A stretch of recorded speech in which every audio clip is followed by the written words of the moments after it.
La presentación de hoy, como les decía, pues se trata de esto que el Fondo Monetario Internacional ha llamado el gran confinamiento, para hacer un parangón con la gran recesión de los años 30.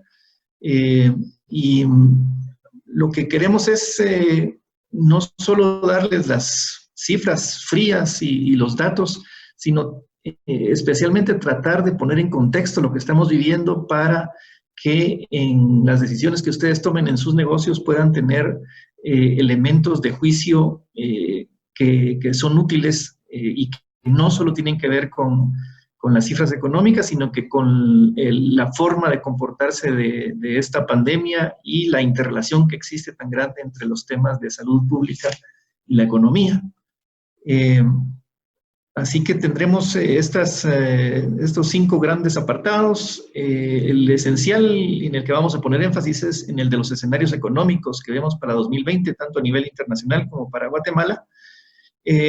Aunque sí queremos también aprovechar para presentarles esta relación que existe entre la pandemia y la economía y cómo las políticas que están empleando los países alrededor del mundo pueden influir en los escenarios económicos de Guatemala y del mundo.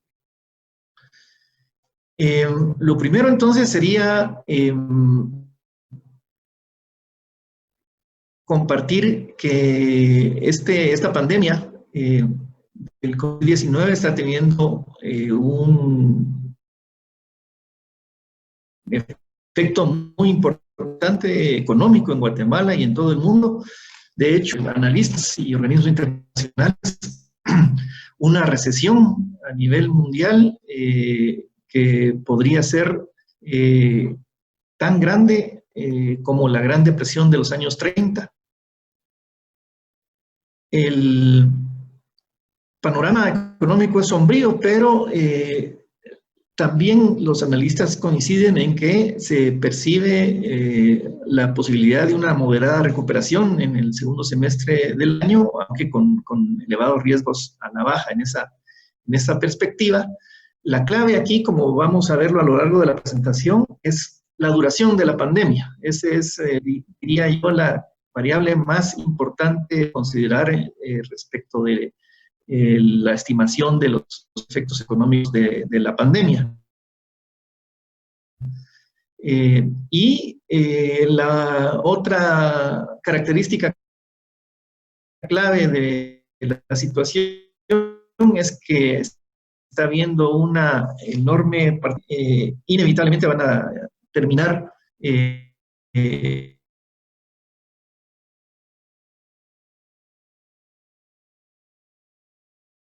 provocando, para entender esta situación, esta interrelación entre lo económico y lo sanitario, es que este es un virus muy contagioso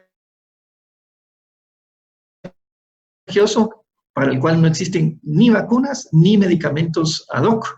Y la única medida de política sanitaria que está a la mano es la del distanciamiento social o, en el caso extremo que estamos viviendo, el del confinamiento de los ciudadanos en sus hogares. Y eso lo que ocasiona es una paralización de la economía. Se sabe que los sectores más afectados están siendo y van a ser el sector de restaurantes y hoteles, el de servicios logísticos y transportes, el de comercio, distribución y producción de productos no alimentarios y el sector de educación, con distintas duraciones. Seguramente el más afectado y durante un periodo más prolongado va a ser el de restaurantes y hoteles, que va a sufrir un shock. Tener claro, como vamos a ver más en detalle después, que este confinamiento afecta la capacidad de producción de las empresas, ocasiona despidos, quiebras, interrupción de la cadena de suministros. Ese es un shock del lado de oferta, que al mismo tiempo genera que los consumidores ahorren más, que gasten esas, invierten menos o al menos que pospongan sus decisiones de inversión y crea un shock de demanda. Y esta es, digamos, la gravedad de esta situación, es que es simultáneamente un shock de oferta y de demanda. Ante eso, los gobiernos han estado actuando, como les decía, agresivamente en materia monetaria y fiscal, aunque hay un riesgo de daños duraderos, de un daño estructural a la economía, que depende otra vez de la duración de la pandemia. 4 certezas sí tenemos sobre el impacto económico, y es que este va a ser inevitable, no hay forma de escaparse del impacto económico de la pandemia, es a nivel mundial. El impacto es sumamente grande, pero afortunadamente la gran mayoría de analistas coincidimos en que va a ser un impacto temporal que terminará en el transcurso de este año. Es importante tener clara la relación que existe entre los temas sanitarios y los temas económicos, y hay que entender de qué estamos hablando, de qué tamaño es el animal del que estamos hablando con esta pandemia, y nos pareció importante poner en perspectiva, en medio de toda esta crisis que estamos viviendo, un punto relativamente positivo, y es que esta no es la peor de las pandemias, que era de la Edad Media, mató a 75 millones de personas, o la gripe española de hace un siglo mató a 100 millones de personas por lo menos. Como ustedes habrán visto en las noticias, esta pandemia hasta ahora lleva menos de 200,000 muertos. A distintos modelos dicen que difícilmente llegue al 500,000. Les decía entonces que es importante entender que estamos hablando de una pandemia muy contagiosa, pero relativamente menos mortífera que la de otras ocasiones en la historia, y que los expertos en salud pública están intentando es aplicar medidas que hagan lo que ustedes seguramente ya han oído miles de veces en estas semanas: aplanar la famosa curva, para que una enfermedad tan contagiosa se modere en cuanto a su tasa de contagio, la tasa de contagio que le llaman el R0. Si se logra reducir, ocurre esto que aparece aquí en la gráfica, de que la curva de contagio se aplana, y lo que logra la curva de contagios aplanada no es que haya menos contagios en total, sino que haya menos contagios en un periodo de tiempo corto. Y eso hace entonces que los sistemas de salud estén menos desbordados, y se pierdan menos vidas que se perderían en sistemas de salud que se desbordarían si la tasa de contagio se dejara operar. De hecho, se han practicado 2 opciones diferentes de tratar de aplanar la curva. Una es la contención, que es la famosa inmunidad de grupo, que lo que busca es que se contagie la población muy suavemente, se aísle a los ancianos y a los enfermos crónicos, que son los grupos más vulnerables, y que el resto se vaya contagiando gradualmente. Eso lo intentaron estos países, Brasil, Reino Unido, México, Singapur, Suecia, entre otros. Otros países lo que hicieron fue una política más agresiva, la llamada de supresión, que básicamente es el confinamiento de las personas en sus casas. Resulta que de los países que intentaron la contención, solo Brasil permanece con esa política. Los demás, ante la dispersión del virus tan agresiva, y ante todo, ante lo políticamente difícil que es para los gobiernos, por ejemplo, de Reino Unido o de Singapur, el número de muertos muy elevados que estaba habiendo, pues se movieron a la política más agresiva de supresión, y eso nos lleva al gran confinamiento que estamos viviendo ahora. Esa elección entre supresión y contención tiene que ver también con que los modelos epidemiológicos no se estabilizan, digamos, y depende del momento en que se hagan los cálculos, así son las cifras.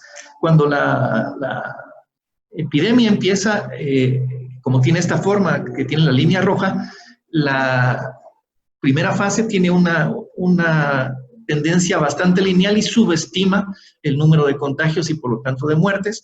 Después, cuando entra ya en la fase de exponencial de contagios,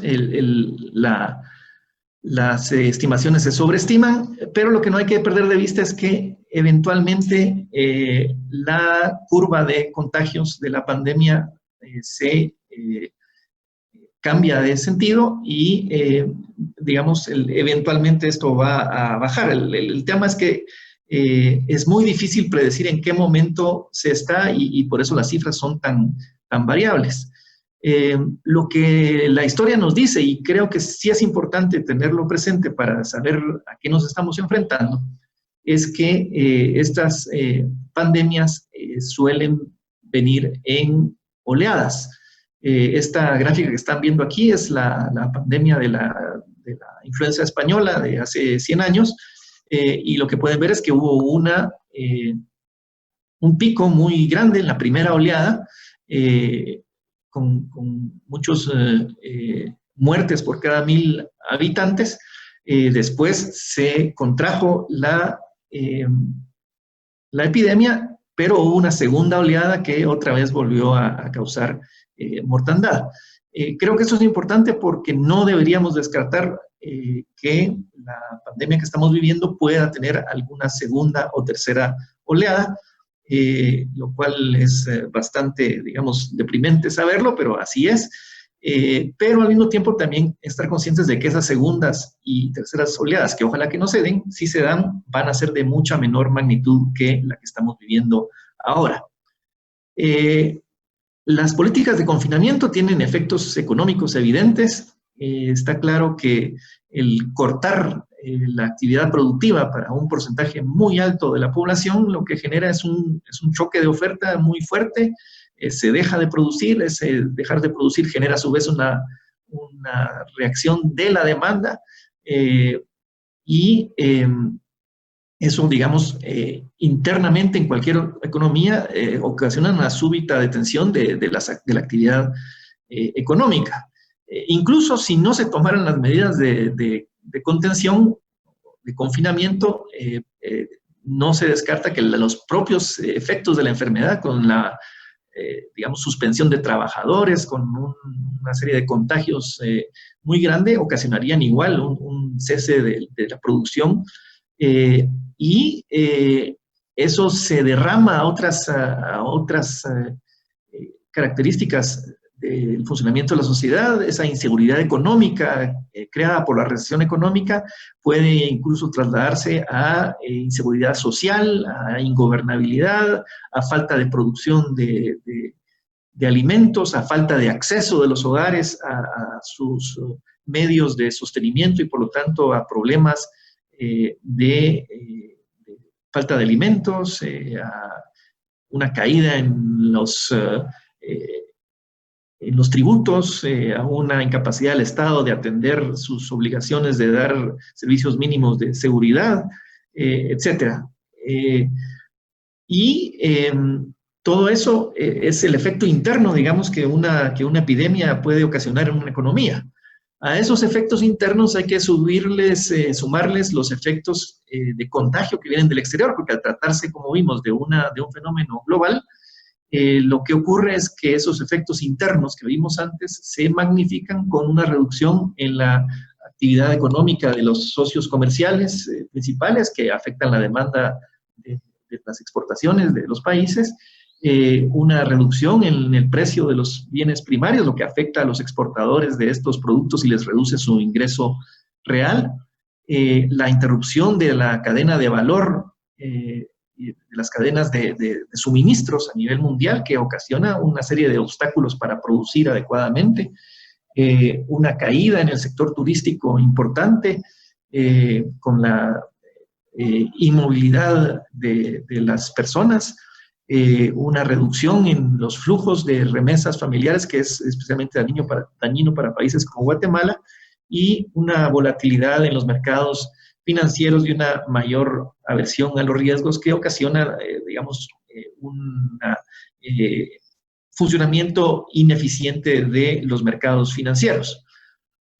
La suma de esos factores internos más los factores externos afecta a la economía, pero sí hay que decir que afecta en distintos grados a distintos sectores. Por supuesto, alrededor del mundo, los sectores más dañados hasta ahora están siendo el de turismo, el de la industria de la aviación, tanto en la producción como en los viajes, la industria automotriz, los bienes raíces, pero hay sectores como la producción de equipo médico o la de alimentos, o la de servicios sanitarios y telecomunicaciones que están siendo más bien beneficiadas en distintos grados de la situación que estamos viviendo.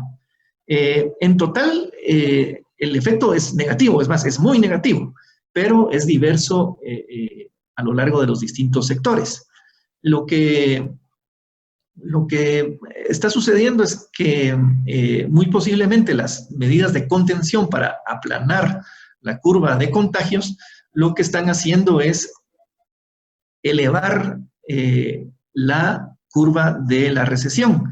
Mientras más drásticas las medidas de contención, más se daña la capacidad productiva de la economía, y el desafío entonces es tratar de manejar esta doble curva, cómo aplanar la curva de contagios sin exacerbar demasiado la curva de la profundidad de la recesión económica, que es inevitable.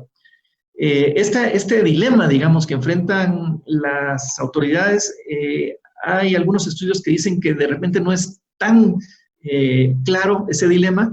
La experiencia de nuevo de la gripe española en Estados Unidos lo que nos dice es que las ciudades, los estados que impusieron medidas más estrictas, que son estos que están en puntos azules, tuvieron un mejor desempeño económico que las ciudades las de puntos rojos, que se tardaron y que fueron más complacientes en la imposición de medidas. Entonces, de repente, en el corto plazo, sí se da este intercambio, este trade-off entre medidas de contención y desempeño económico, pero en el largo plazo, al menos según la experiencia de Estados Unidos en la gripe española, resulta un costo que vale la pena pagar, el de la contención, porque en el largo plazo las ciudades que emplearon medidas más restrictivas de distanciamiento social tuvieron un mejor rebote en la etapa de recuperación.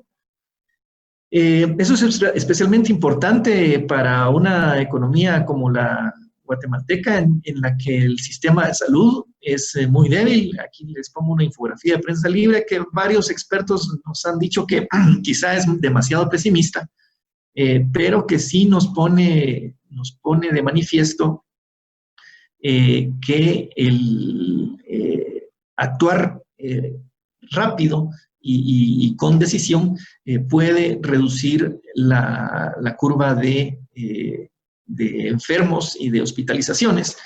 Y el desafío es ir modulando, y esta palabra es clave, digamos, para lo que nos viene después, modulando las medidas de distanciamiento en un delicado equilibrio, un ejercicio de equilibrio, digamos, entre tomar medidas muy estrictas, relajarlas tan pronto como la velocidad del contagio lo permita, pero volviéndolas a endurecer cuando las circunstancias lo exijan, si es que hay una segunda ola de contagios. Sabiendo lo que les comentaba al principio, que las pandemias suelen darse por oleadas. La acción de los gobiernos a lo largo del mundo ha sido importante para, digamos, lograr ese doble aplanamiento de la curva de contagios y la curva de recesión, pero la toma de esas medidas de política económica debe tener en cuenta esto que voy a tratar de explicarles en esta gráfica, como el episodio que estamos viviendo de pandemia por el COVID-19 es simultáneamente un shock de oferta y un shock de demanda. Es importante ir evaluando cuál de los dos pesa más para poder poner énfasis en el tipo de política pública que atiende a la crisis de oferta, que es distinto que el shock las medidas de política pública que atienden a la demanda. Lo que en esta gráfica tratamos de resumir es que al principio se produce esta contracción de la oferta agregada de la economía. La contracción de la oferta agregada de la economía lo que hace es reducir el empleo o la producción, como ustedes quieran llamarlo. Se reduce ese empleo. Eso lo que ocasiona casi que simultáneamente es una caída en la demanda agregada y el resultado neto, digamos, es un nuevo equilibrio entre oferta y demanda que está en un nivel inferior de empleo y de producción, por lo tanto. Lo que hay que tener claro a la hora de analizar las políticas públicas que se están tomando es que el shock de oferta no puede ni debe atacarse con las medidas tradicionales de expansión del gasto público y de relajación de la política monetaria, pero el shock de demanda sí. Y por lo tanto, las medidas que estamos viendo alrededor del mundo del lado fiscal y monetario van justamente a tratar de paliar este shock de demanda. Hay una parte entonces que es causada por el shock de oferta, que es una pérdida de producción y de empleo, que es inevitable. Pero hay otra parte, que es esta de aquí, que es una parte del desempleo causado por la reducción en la demanda agregada, que sí es evitable o por lo menos se puede minimizar mediante políticas públicas. El shock de oferta, que está aquí, que es inevitable, lo que demanda más bien son políticas de asistencia humanitaria, o sea, ayudar a las familias afectadas mediante medidas como las que ya estamos viendo y que les voy a comentar a continuación.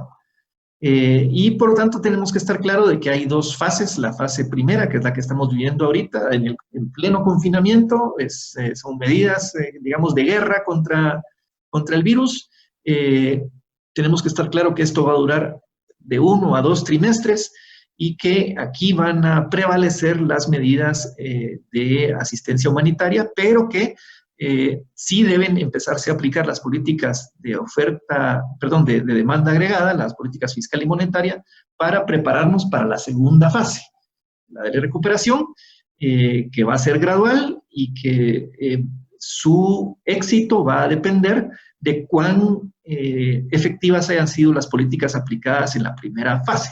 Y por eso es que en la primera fase es tan importante ayudar a que se conserven empleos, a que no haya, digamos, disrupciones de la parte social con desalojos y con cortes de servicios básicos, evitar o minimizar las quiebras, porque no se van a poder evitar, tratar de que la red de suministros funcione, de tal manera que desde la primera fase se vayan tomando medidas que ayuden a la fase de recuperación.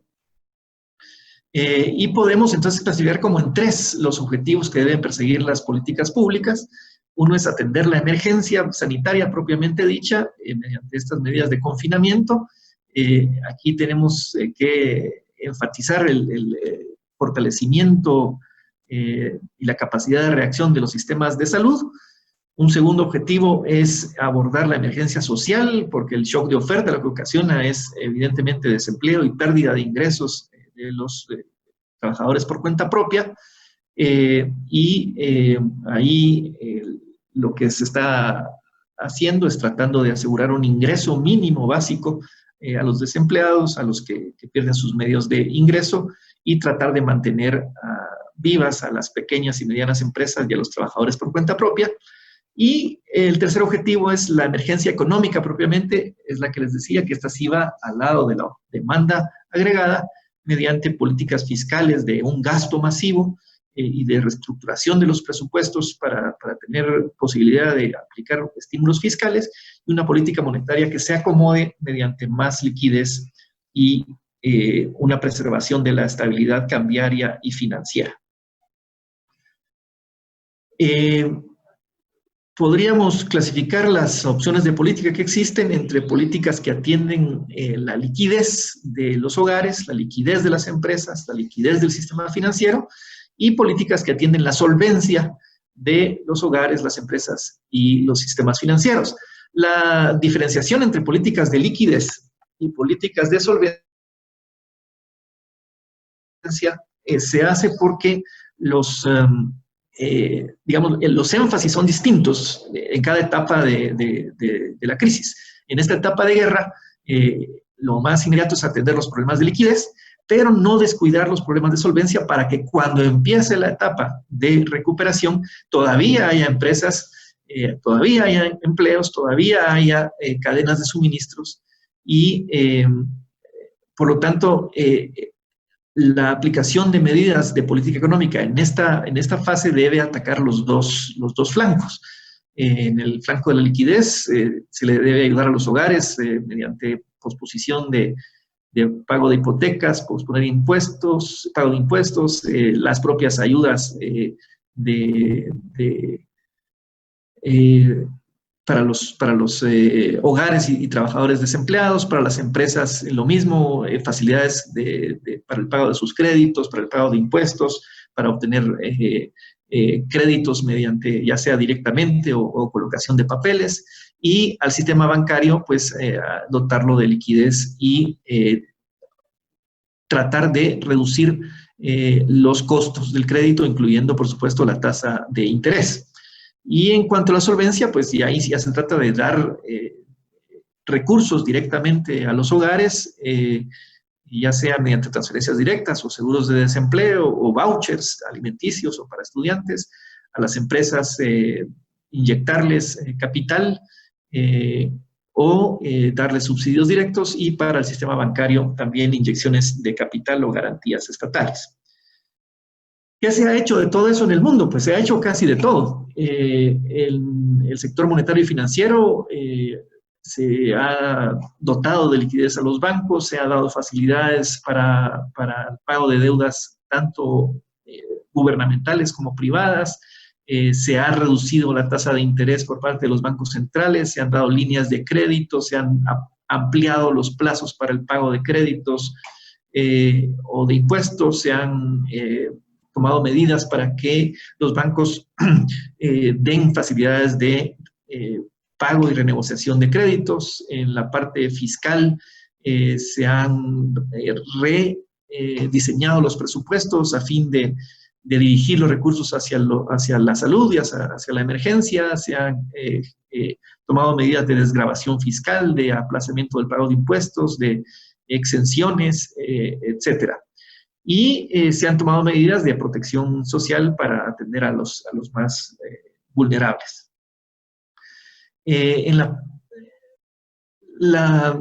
Como vimos que las medidas se clasifican entre estas que van a la parte de atacar el shock de oferta, que son más bien humanitarias y de asistencia directa, y las de demanda, que son las monetarias y la fiscal, sí es necesario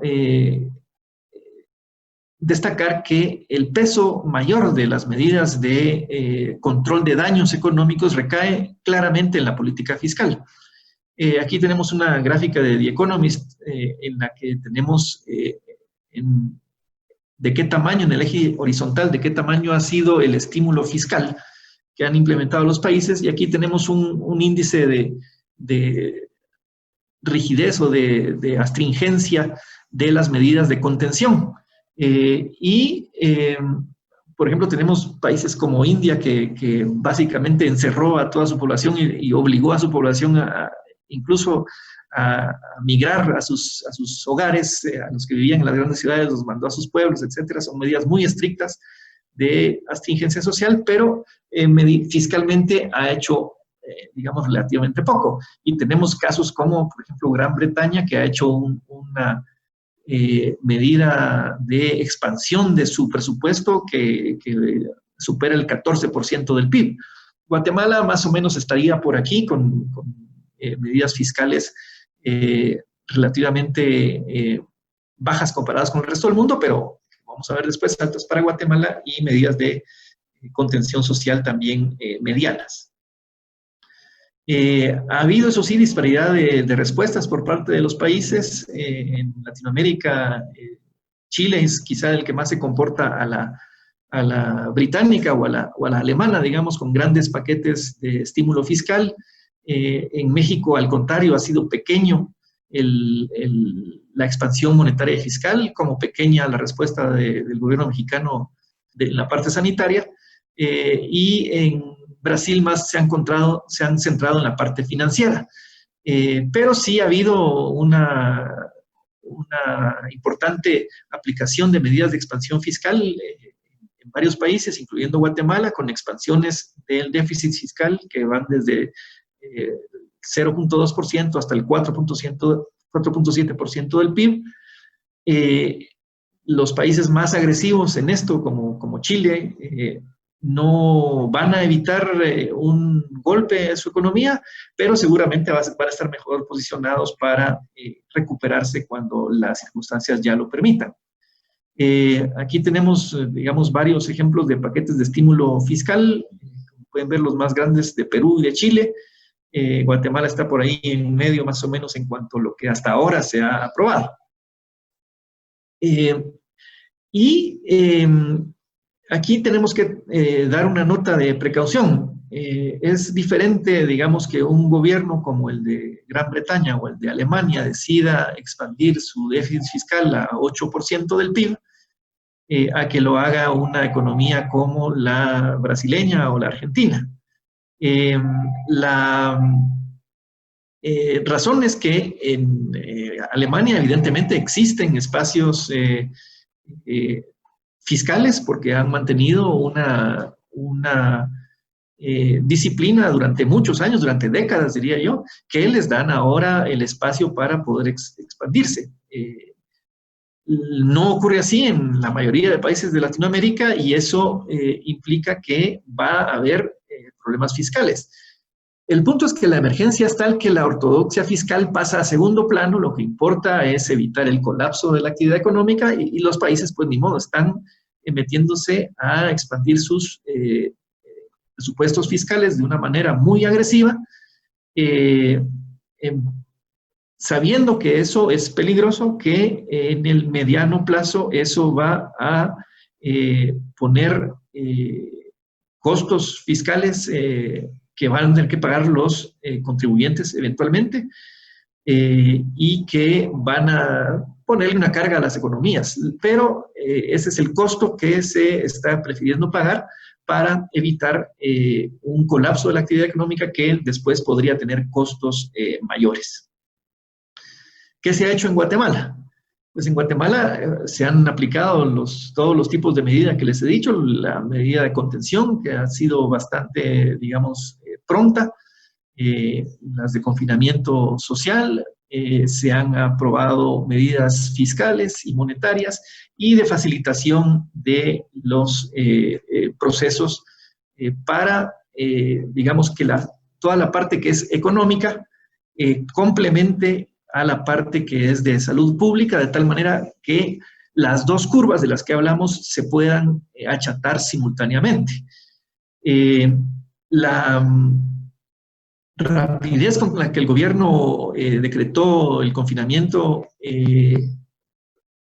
fue relativamente mayor, esa rapidez que la que se ha aplicado en otros países, y también creo que ha sido relativamente rápida la reacción de políticas económicas en algunas áreas, al menos en la parte de aprobación de los recursos fiscales para atender esa crisis, donde está la gran duda es que esas aprobaciones que ya hay de ampliaciones presupuestarias se puedan implementar exitosamente. De hecho, el día de ayer hubo una conferencia de prensa del Gabinete Económico que, para ser yo muy franco, me dejó un sabor de que algo está incompleto todavía, porque no está claro cómo se van a implementar los principales programas fiscales, la Bolsa Familia y otros, el seguro de desempleo, por ejemplo, que son claves para esta fase, pero por lo menos los recursos ya están aprobados. Hubo un histórico acuerdo que el Congreso aprobó para que el Banco Central le preste dinero al gobierno central. Como ustedes saben, el artículo 133 de la Constitución Política de la República dice que está prohibido que el Banco Central le preste dinero al gobierno. Pero el mismo artículo 133 lo que señala es que hay una excepción cuando se produce un caso de catástrofe nacional. Y el Congreso pues estimó que este era ese caso y aprobó históricamente ese préstamo. Cabe señalar, es una gráfica solo para enfatizar que las medidas de contención en Guatemala se aplicaron bastante prontamente. Digamos que Venezuela y El Salvador son los dos países que fueron muy veloces en aplicar medidas de contención. Eso puede tener efectos muy positivos en cuanto a la capacidad que tenga el país de poder minimizar y aplanar la curva de contagios, lo cual en Guatemala es bien importante porque el sistema de salud pública evidentemente es muy débil y el poder aplanar la curva alivia la poca capacidad que tiene el sistema de salud para responder. Aquí, por ejemplo, en términos de cuánto se gasta en salud como porcentaje del PIB, podemos ver que Guatemala apenas gasta un 1.4% del presupuesto del Estado como porcentaje del PIB en salud. Lo recomendado por la Organización Panamericana de la Salud es un gasto de 6%. Lo que realmente se gasta en Latinoamérica es de promedio de 2.2% del PIB en salud. Guatemala tiene uno de los sistemas de salud más débiles del hemisferio occidental. Entonces, el gobierno, con los recursos ya aprobados y teniendo en mente esa debilidad del sistema de salud, lo que ha anunciado son 10 programas de gobierno que básicamente, aunque pareciera que están más orientados a la parte de ayuda humanitaria, en el fondo son también expansiones fiscales que tienden a atacar simultáneamente el tema de oferta agregada, pero también el tema de demanda agregada al inyectar recursos de la economía y mantener el poder adquisitivo de un buen porcentaje de la población. Estamos hablando de un programa de asistencia humanitaria que se llama Saldremos Adelante, que son cajas de víveres, un programa de asistencia para hogares vulnerables que pretenden cubrir a 1 millón de personas, recursos adicionales para el programa de alimentación escolar, para buscar vía la alimentación escolar, hacer llegar alimentos a los niños y a sus familias. Otro programa de dotación alimentaria a través del MIDES, que todavía no está claro si va a ser con alimentos o con transferencias monetarias. Un fondo para dar créditos a MIPYMES para capital de trabajo, un reforzamiento del programa del adulto mayor para incrementar el estipendio mensual, el Fondo para Protección del Empleo, que busca proteger a los trabajadores formales que sean suspendidos por sus empleadores, un reforzamiento del subsidio de la tarifa eléctrica, un bono para los trabajadores del sistema sanitario y el más importante por magnitud de todos, el bono familia, que pretende repartir 6,000 millones de quetzales a los hogares. Como les digo, algunos sí van directamente al lado de la oferta, del shock de oferta, digamos, dando asistencia alimentaria a las familias. Otros van a proteger estos son los de las, atienden el lado de la oferta, y hay otros que van a proteger el empleo y la capacidad de mantener el poder adquisitivo de las empresas. Entonces hay medidas de los dos sabores, es decir, atienden el shock de oferta agregada y otras que tienen el shock de demanda agregada. Lo que habrá que ver de nuevo, insisto, es la capacidad de implementarlos y la efectividad del gobierno para que estos programas cumplan su objetivo, y habrá que ver también si son suficientes estos recursos, que básicamente provinieron de 3 ampliaciones presupuestarias: una ampliación presupuestaria de 3.670 millones de quetzales, aprobada el 25 de marzo. Ahí, digamos, solo un porcentaje, más o menos el 60%, era directo para la crisis, y otros, el restante porcentaje iba más hacia ampliaciones que ya estaban previstas desde el año pasado, que básicamente eran, como pueden ver aquí, hay un monto bien importante que es para el aumento de sueldos en el Ministerio de Salud y en el Ministerio de Educación, básicamente, que se negociaron en pactos colectivos el año pasado.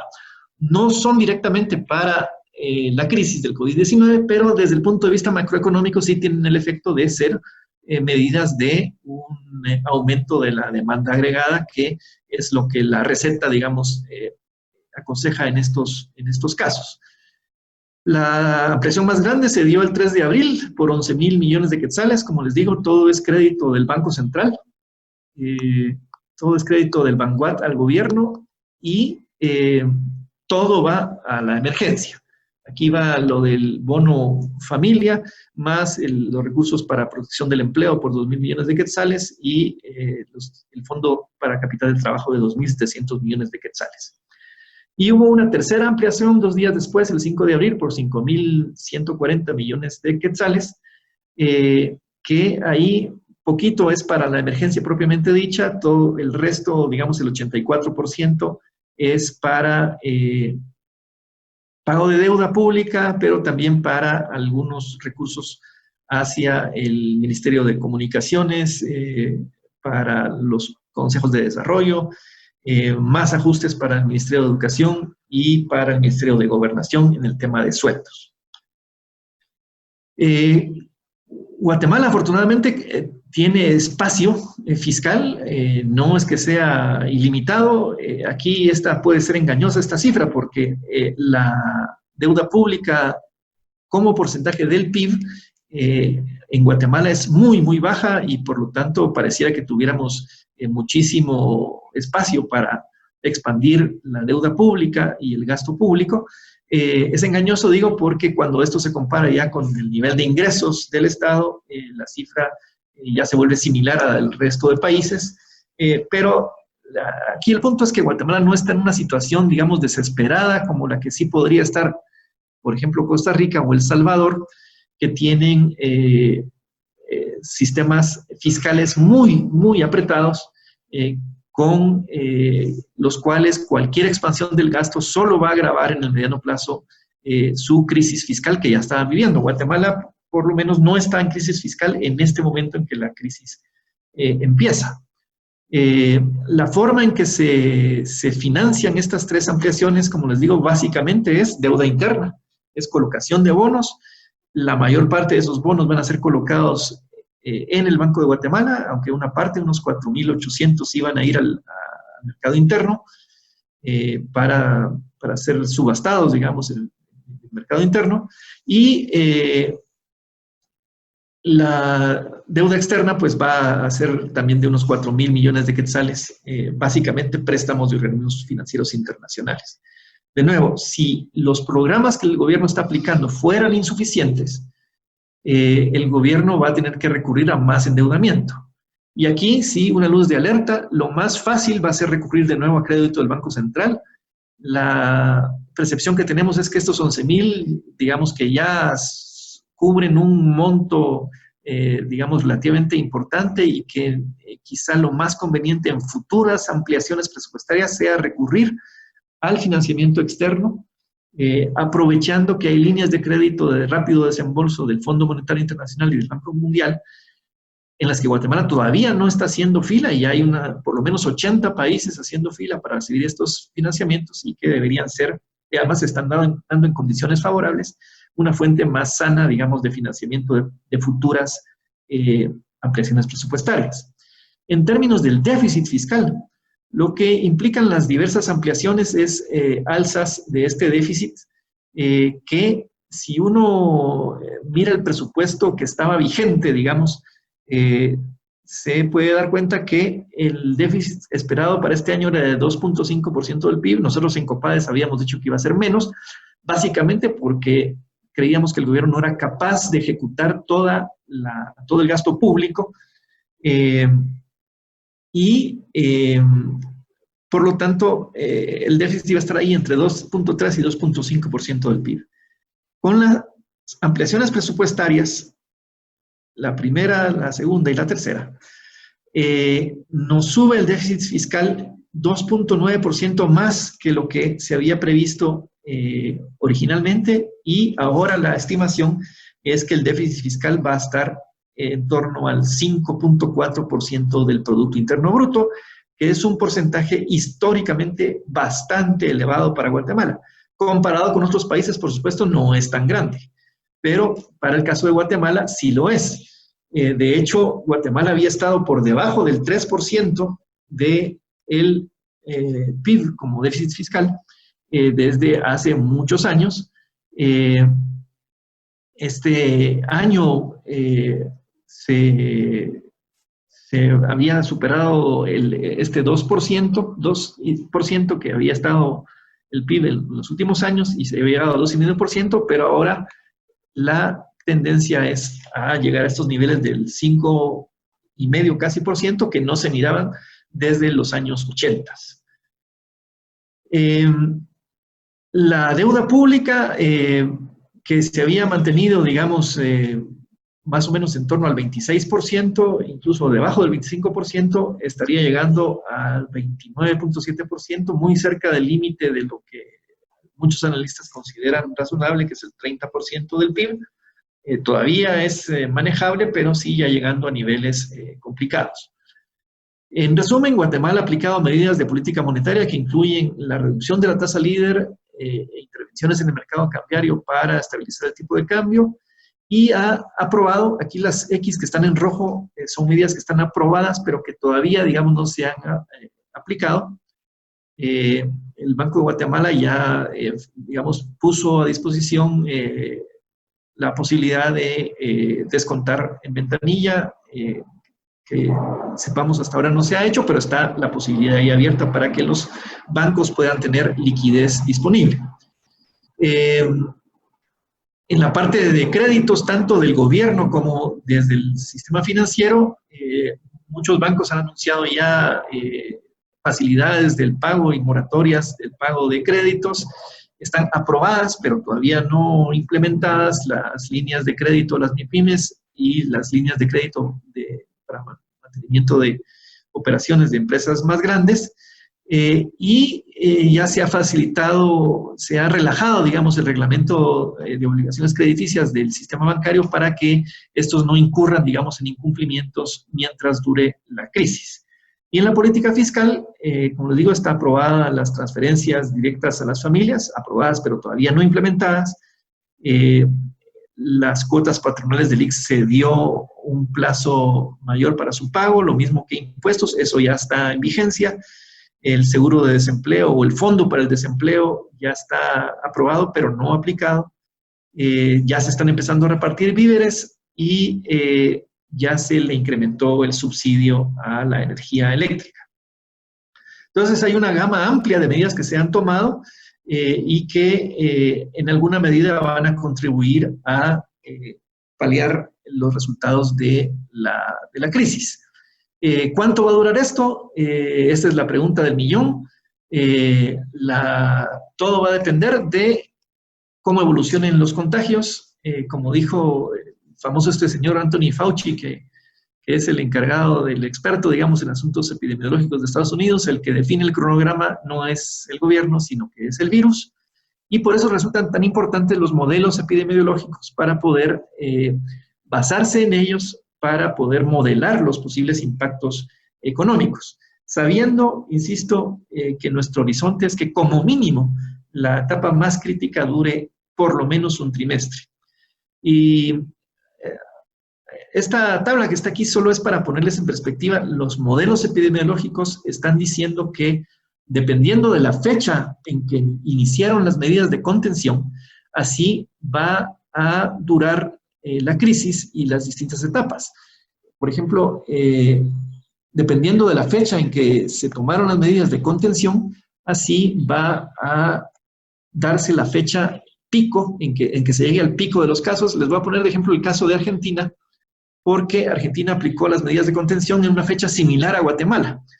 Y este modelo epidemiológico está esperando que, habiendo impuesto medidas el 20 de marzo, el pico llegue a finales de mayo y que las medidas de contención terminen a finales de junio. Estamos hablando entonces de poco más de un trimestre, son 4 meses de estas medidas de contención. Este es el caso de Argentina, más en detalle, donde vemos efectivamente que los casos llegarían a su pico a finales de mayo y el pico de infectados llegaría a principios de junio, finales de mayo, principios de junio. ¿Qué ha hecho Guatemala? Pues Guatemala empezó con medidas de cierre de algunas actividades el 14 de mayo y el confinamiento se decretó el 21 de marzo. Luego, estas medidas de contención estricta se han ido complementando con esas medidas económicas y de alivio temporal y se han ido renovando con la medida en que vencen el plazo. El primer plazo venció el 29 de marzo y ahí se decretaron otras 2 semanas más. Se incrementaron las medidas de restricción para la Semana Santa. Cuando venció el plazo, el 12 de abril, se decretaron 7 días más y ya veremos ahora qué va a suceder en los próximos días hasta que el gobierno decida cambiar el enfoque de sus medidas de distanciamiento social. Este es un modelo, un promedio de 2 modelos, el de Carlos Montepeque y de Leonardo Mendoza, para Guatemala, en donde sí, en el caso más positivo, están poniendo un regreso a la normalidad a finales de junio y una fecha de los casos pico a finales de mayo.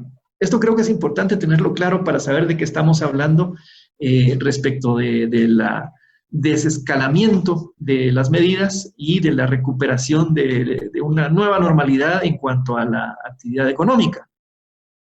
De hecho, las pandemias solo terminan cuando se termina de contagiar la población. Eso, desgraciadamente, así es. Y esa inmunidad colectiva solo se logra, digamos, más rápidamente si hubiera una vacuna. Mientras no haya vacuna, solo se puede llegar a ella vía contagio gradual de toda la población.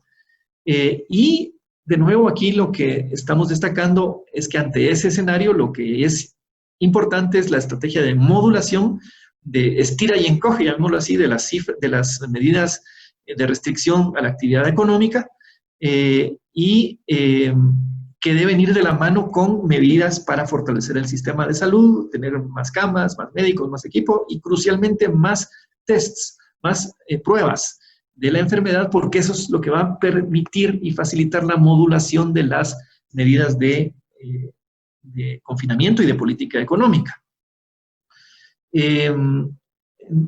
No me voy a detener mucho en esta, pero lo que nos espera es una recuperación que podría tener varias formas. Aquí la forma de V es una recuperación rápida después de un periodo muy abrupto de caída.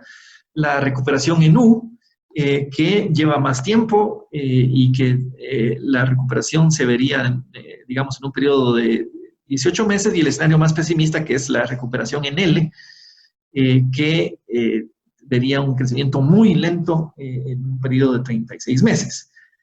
Yo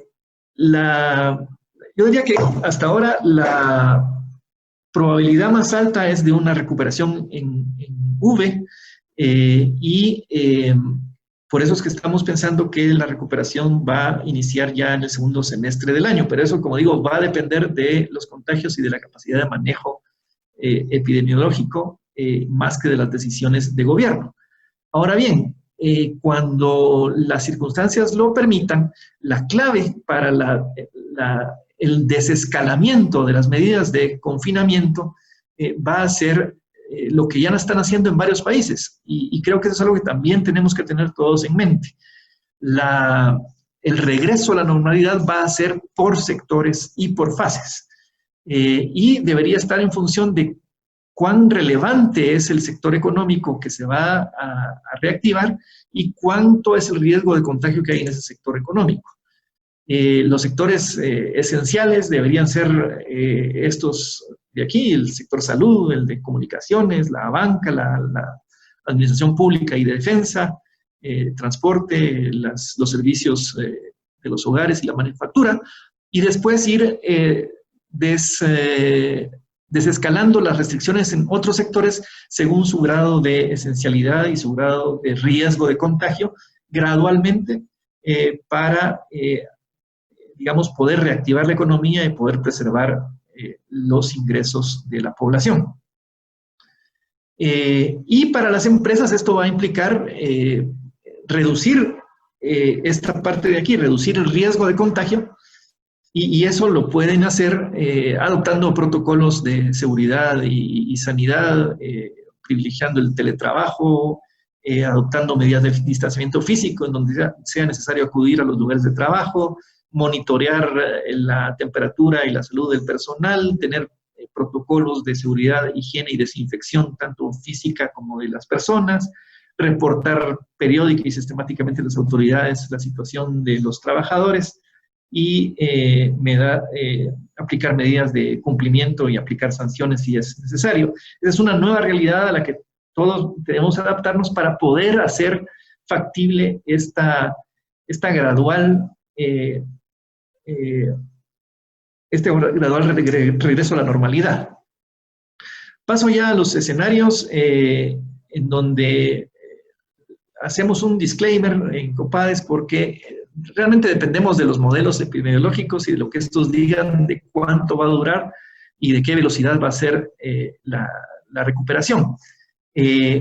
Por lo tanto, lo que les vamos a presentar de parte de COPADES son escenarios, no son pronósticos, que es lo que normalmente les planteamos.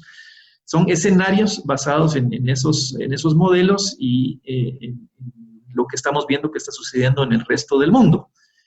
Sabiendo que la situación es muy dinámica y que evoluciona a diario, por lo tanto lo que voy a presentarles ahorita es la visión de estos escenarios de COPADES en un punto particular de tiempo, que fue pues, estos días que nos antecedieron a esta presentación. Los socios comerciales de referencia para Guatemala, el G7, como pueden ver, esto es según Consensus Forecast, que es un grupo de expertos alrededor del mundo. COPADES participa en este grupo de consenso y el pronóstico que hay para las 7 economías más importantes del mundo es que todas van a tener una recesión económica en el año 2020. Italia, por supuesto, va a tener la recesión más grande, pero también Estados Unidos va a tener una recesión importante de 4%, Alemania de 5%, Reino Unido de 5,5%. El Fondo Monetario Internacional publicó recién, anteayer, sus cifras de sus perspectivas de la economía mundial y lo que está previendo es una caída del PIB mundial de 3%. Es un poco más pesimista para el caso de Estados Unidos, con una caída de 5,9% del PIB previsto para este año. Por supuesto, países como España con 8%, Italia con 9% de caída, tienen unas recesiones muy, muy profundas. Las economías en desarrollo van a tener una recesión también, pero no tan profunda como la de los países desarrollados. Y sí se espera una importante recuperación en 2021, ese rebote. Por eso les decía yo que lo más probable es una recuperación en forma de V, aunque la crisis de ahorita, esto es Latinoamérica, es una crisis que con una recesión de más de 3,5% va a ser mucho más grave que la recesión que hubo en la crisis financiera de 2009, o incluso más severa que la crisis de la deuda pública de los años 80 para Latinoamérica. Nuestro principal socio comercial está viviendo un periodo en que el sentimiento de los consumidores va a la baja, la confianza del consumidor se cayó abruptamente en marzo, los desempleos subieron exageradamente, la creación de empleo se redujo terriblemente. Aquí estas cifras están todavía a la semana pasada, porque aquí había más o menos 7 millones de peticiones de seguro de desempleo. El dato de ayer era ya de 13 millones de solicitudes de desempleo de seguro de desempleo en Estados Unidos. Las empresas están comprando o planeando comprar menos, también con una caída muy abrupta de las intenciones de compra de parte de las empresas, y también una caída abrupta del índice de confianza de los consumidores. Todo eso, esta caída, aquí todavía estos datos están apenas con los primeros días del año, pero ya se miraba una caída en el precio de los commodities que sigue una tendencia a largo plazo que seguramente se va a exacerbar en los próximos meses, y eso pues también tiene consecuencias importantes en la economía mundial. Pero como vimos, se espera, aquí tenemos también de Consensus Forecast, una esperada recuperación en la producción, en el PIB, aunque con una tendencia a mantener los precios deprimidos en las principales economías del mundo. Como vemos, tanto en Estados Unidos como en Europa, luego de que el PIB va a caer en 2020, se espera una recuperación en 2021, lo mismo puede decirse de, por ejemplo, la inversión o la producción industrial, tanto en Europa como en Estados Unidos. Una pequeña reducción del desempleo también en 2021 en ambas regiones. De nuevo, esto es para Latinoamérica, son datos del BID, pero en los distintos escenarios, lo que sí es previsible es que el escenario más probable sea el de la recuperación en nube, lo cual es buena noticia. Es mala noticia en el sentido de que la caída va a ser muy brusca en este año, pero que la recuperación vendrá pronto. Eso sí, vendrá, esto es de un estudio de Deloitte, de la consultora Deloitte, vemos que difiere de los sectores. Aquí la caída es brusca en sectores como viajes, como restaurantes, hay un comportamiento, digamos, mucho más suavizado en el sector de alimentación, pero en el sector de viajes, de hoteles, de comercio al por menor, hay una caída brusca y se va a ir recuperando poco a poco en el año a distintas velocidades según el sector. Hay tendencias de largo plazo que se van a exacerbar seguramente. Digamos, la reducción de la velocidad de la globalización va a ser un hecho, va a haber menos integración de los mercados mundiales, van a crecer los nacionalismos y quizá el autoritarismo en muchos países, va a preferirse tener autosuficiencia en productos estratégicos como los productos médicos y y alimentos, y eso va a perjudicar el libre comercio, va a tenderse a descansar menos en un proveedor como era China, que expuso a riesgos a muchas cadenas de suministros, y ahora va a haber una mayor diversificación en esas cadenas. Va a haber un marcado descenso en turismo y viajes, va a aumentar muchísimo el trabajo a domicilio, a distancia, y lo que ahora se está llamando la economía sin toques, una forma de trabajar, digamos, en que haya menos contacto físico. El gobierno ahora creció abruptamente, engordó abruptamente y va a seguir gordo por mucho tiempo, aunque sobreendeudado, y va a haber una gran acumulación de deuda pública y privada que va a ralentizar la inversión. Aquí les presento un estudio que se hizo respecto de qué ha pasado en otras pandemias con la tasa de interés, y es interesante ver que cuando los desastres naturales son guerras, las tasas de interés en el largo plazo tienden a aumentar. Esto es debido a que en las guerras se destruye el capital físico y por lo tanto hay una gran demanda de créditos para recuperar el capital físico. En cambio, con las pandemias, más bien la tendencia es que aunque sube un poquito al principio la tasa de interés, la tendencia es a la baja. Así que posiblemente también una tendencia a largo plazo es que afortunadamente los mercados financieros van a estar con condiciones no muy astringentes, quizá con dificultades de acceso al crédito, pero con condiciones crediticias relativamente favorables.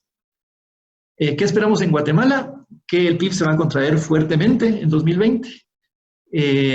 Que el mayor golpe va a estar en las actividades en las que hay servicios intensivos de mano de obra que implican interacción cara a cara, que el hecho de que el sector informal sea tan grande en Guatemala y que la seguridad social sea tan pequeña va a exacerbar los efectos sociales de la crisis, pero también los efectos de demanda agregada, porque se va a contraer esa capacidad adquisitiva de los guatemaltecos, más si le agregamos la previsible reducción en las remesas familiares. Así que en nuestros distintos escenarios hay un escenario medio en el que el PIB caería en torno al 3,5% del PIB, tendríamos una recuperación que iniciaría en el segundo semestre de este año, luego de que el grueso de la crisis va a estar en el segundo trimestre de este año, es decir, abril a junio. Vamos a tener una recesión como no habíamos tenido desde los años 80, esto lo estamos basando en que hay una gran variedad de factores a considerar, las condiciones externas van a empeorar, las estrategias de reapertura van a ser lentas, las políticas de estímulo van a tener un efecto muy moderado en el golpe a la capacidad adquisitiva de los guatemaltecos, pero sí creemos que la volatilidad cambiaria que se va a pronunciar no va a ser muy grande, y el Banco Central está en capacidad de controlar los cambios en el tipo de cambio, las variaciones abruptas en el tipo de cambio, las presiones inflacionarias van a estar por el lado de la oferta, pero por el lado de la demanda se van a compensar, y por lo tanto la inflación va a estar más o menos bajo control. Va a haber una caída en las importaciones que va a evitar que exista un déficit externo muy grande, a pesar de que van a caer las exportaciones y las remesas familiares.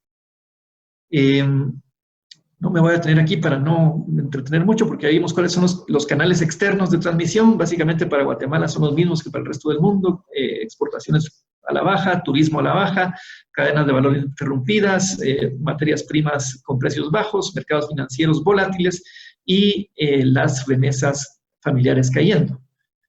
En ese entorno tenemos que mencionar que Fitch Ratings le bajó la calificación a Guatemala a BB-, estaba en BB, y le puso perspectiva estable. Digamos, es mala noticia que nos hayan bajado la calificación, pero aquí yo creo que sí es importante comentarles que esto es una epidemia también. O sea, las calificadoras de riesgo están bajando las calificaciones a diestra y siniestra.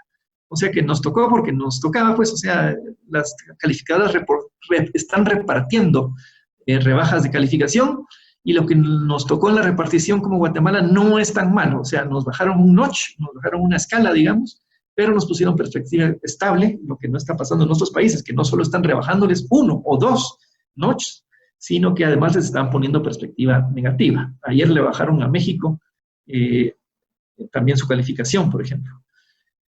En Copades estamos usando, normalmente usamos 3 metodologías para estimar la modelización econométrica, las aproximaciones vía encuestas, correlaciones y analogías con otros países y relaciones históricas, y los indicadores económicos de corto plazo, que son esenciales para cualquier modelización.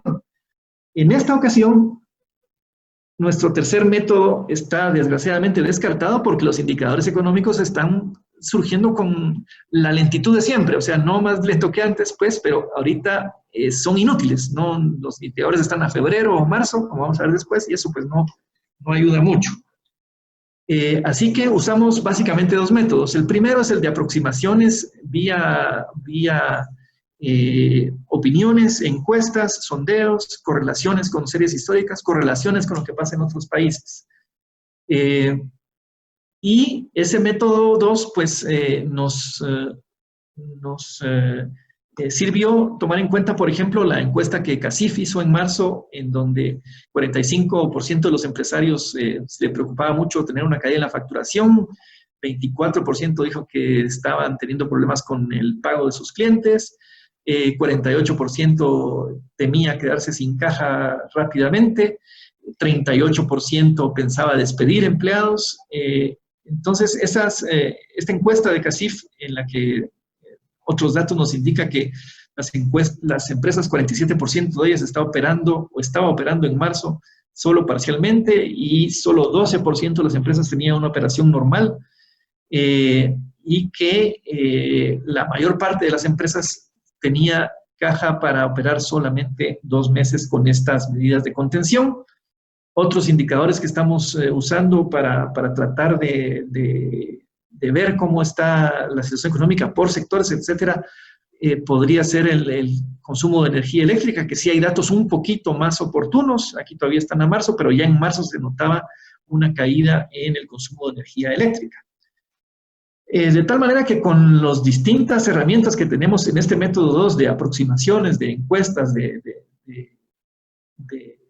emulaciones con series históricas y con lo que está pasando en otros países, tenemos 3 escenarios. El COVID moderado, digamos, en el que la duración de la crisis es de 3 meses.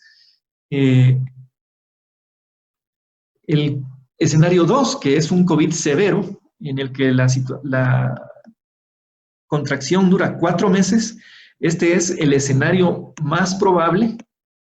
Y el escenario 3, que es un COVID prolongado, en el que la duración dura 6 meses o más, la crisis.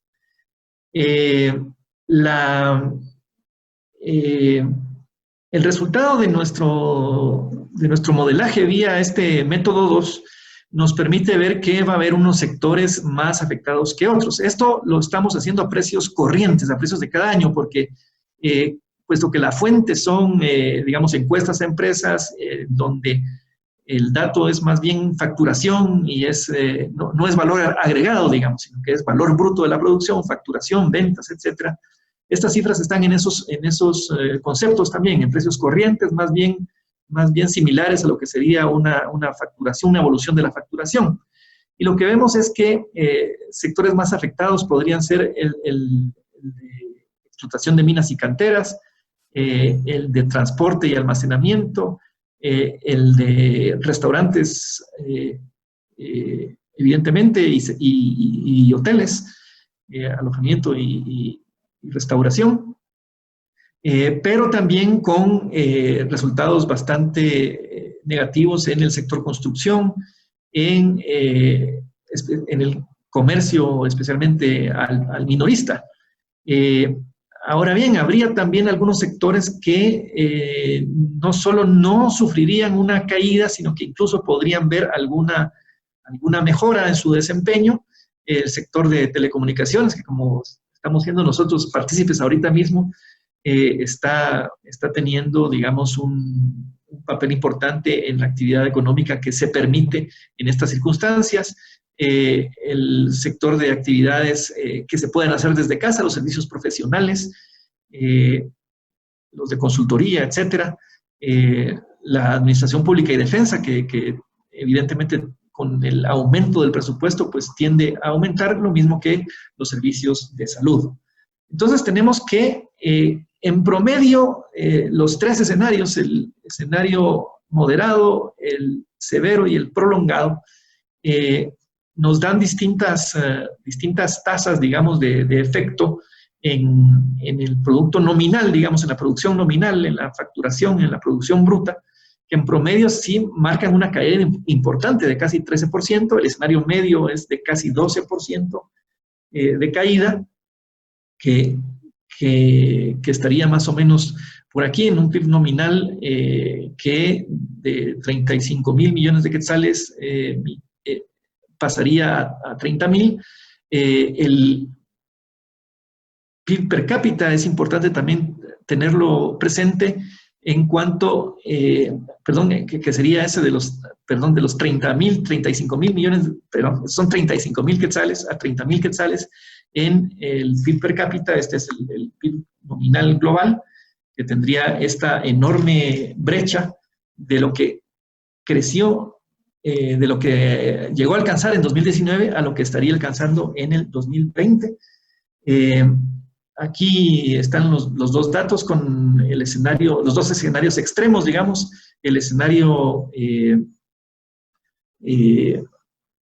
más pesimista del COVID prolongado y el más optimista del COVID moderado, pero que en todo caso sí implica, por ejemplo, en el tema del PIB per cápita. El PIB per cápita nominal es importante porque lo que nos está diciendo es cuánto puede comprar un guatemalteco de bienes y servicios. En promedio, un guatemalteco promedio en el año, esa es su capacidad adquisitiva, digamos, y lo que estamos diciendo es que en el escenario más grave, un guatemalteco promedio, en lugar de gastar, de consumir 37.000 quetzales en el año, estaría consumiendo solamente 28.900, casi 9.000 quetzales menos en el año, lo cual sí implica, digamos, un golpe duro para las ventas de las empresas. Y para el PIB nominal global, si no hubiera habido crisis, el escenario económico implicaría crecimientos de 44.600 millones de quetzales en la producción bruta o en la facturación bruta, pero en el escenario con COVID más benigno, va a haber una caída de por lo menos 51.000 millones de quetzales, 17.000 millones más si se pone el escenario medio y 34.000 millones de quetzales menos en producción bruta si no hay, digamos, si el escenario es el más severo, el prolongado. Aquí está de nuevo, esto es lo que crecería el PIB nominal, digamos, si no hubiera crisis. Esto es lo que va a crecer, menos 8% en el escenario más moderado y menos 12% en el escenario medio. Así que lo que estamos planteando entonces es un escenario de una caída muy fuerte en la facturación, muy fuerte, en términos nominales, que va a implicar una caída importante en la capacidad adquisitiva del guatemalteco promedio y por lo tanto en la facturación de las empresas en su conjunto, pero como ya vimos, con distintos grados de impacto según los sectores económicos. También utilizamos el primer método. Normalmente tratamos de que los métodos digamos, converjan. Cuando en tiempos normales, pues usamos los tres métodos y convergen a una sola cifra. Aquí, en las actuales circunstancias, pues ha sido difícil hacer que converjan. Así que lo que les voy a presentar ahorita es el uso del primer método, que es modelización econométrica, que ese lo usamos para ver más la parte, en términos reales, la parte de volumen, digamos, de la economía. Lo que está aquí en la gráfica es cómo, este es el IMAE, digamos, el Índice Mensual de Actividad Económica, y solo es para hacerles ver que cuando empezó la crisis en marzo, la actividad económica estaba estacionalmente en un pico. Marzo es un buen mes, digamos, y por lo tanto la crisis empezó en lo que sería un buen mes. Eso es importante porque naturalmente, sin crisis, la actividad económica entre abril y junio tiende a caer. La entrada del impacto de la crisis y las medidas de distanciamiento en marzo lo que va a hacer es exacerbar esa tendencia a la caída. Un poco si vemos con cifras, sin crisis, el producto del país, en términos reales, en marzo sería más o menos de 53.000 millones de quetzales y tendría caídas hasta 50.000 en junio para una recuperación para el mejor mes del año, que suele ser diciembre, con unos 56.000 millones mensuales. Esto es lo que hubiera sido en 2020 sin crisis. Con crisis, lo que tenemos...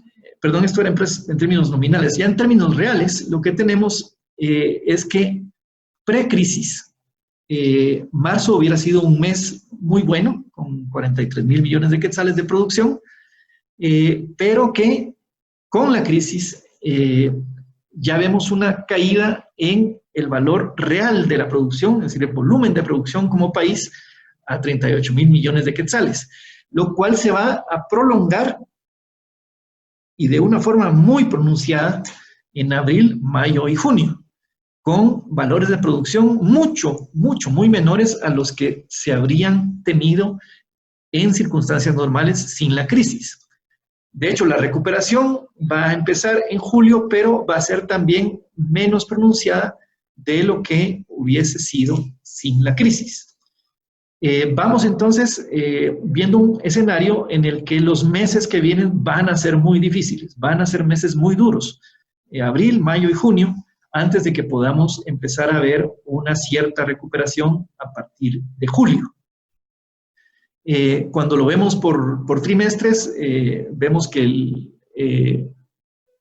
lo que se esperaba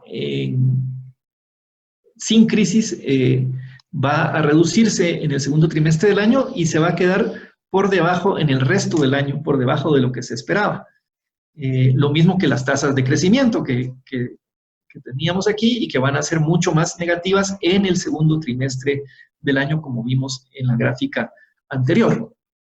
En términos globales del año, lo que este escenario medio en términos reales nos está diciendo es que la economía de Guatemala va a caer 3,5%. Aquí hago un pequeño paréntesis porque hace una semana y centavos el Banco de Guatemala dio su primer pronóstico diciendo que esperaba un crecimiento positivo, más o menos de 1 y pico por ciento, con un rango en el que el nivel más bajo de rango era 0%. Evidentemente, eso es una estimación muy optimista a cómo están las circunstancias. Nuestro modelo de compadres que toma en cuenta la realidad de la economía internacional, los canales de contagio de esa economía internacional hacia Guatemala,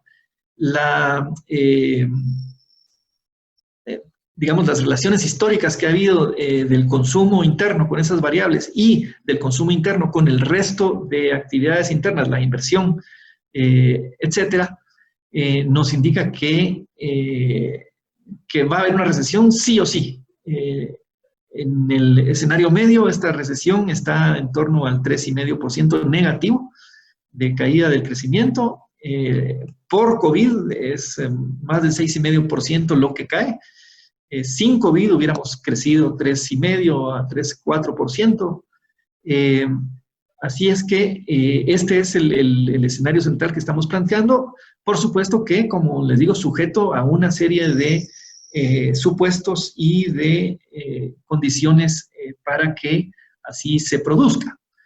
Lo que esto quiere decir es, visto en una serie larga del crecimiento real de la economía guatemalteca, es que esta caída va a ser similar a la que hubo en el periodo más álgido del conflicto armado interno y que se conjugó en 1982 con una crisis económica mundial. Cuando aquí se sumó el conflicto armado interno con la crisis económica mundial y un desorden terrible de las finanzas públicas, lo que hubo fue esta recesión, que fue la gran recesión de Guatemala, de toda la historia de Guatemala moderna, y este año vamos a tener un comportamiento similar.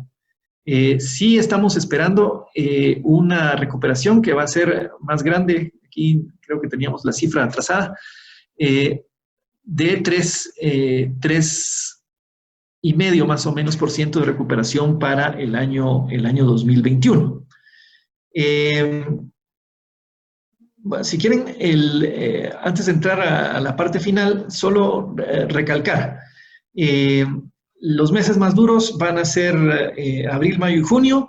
La recuperación empezará en julio, pero no de tal magnitud esa recuperación que impida que en el año, como promedio total en el año, la economía guatemalteca va a caer 3,5% en términos reales, pero sí esa recuperación está anticipando una recuperación de la actividad económica hacia un crecimiento mucho más normal de 3,5% en 2021.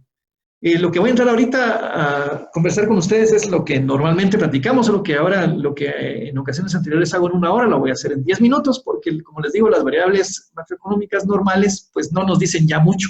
Es decir, apenas empiezan a conocerse cifras de marzo, febrero.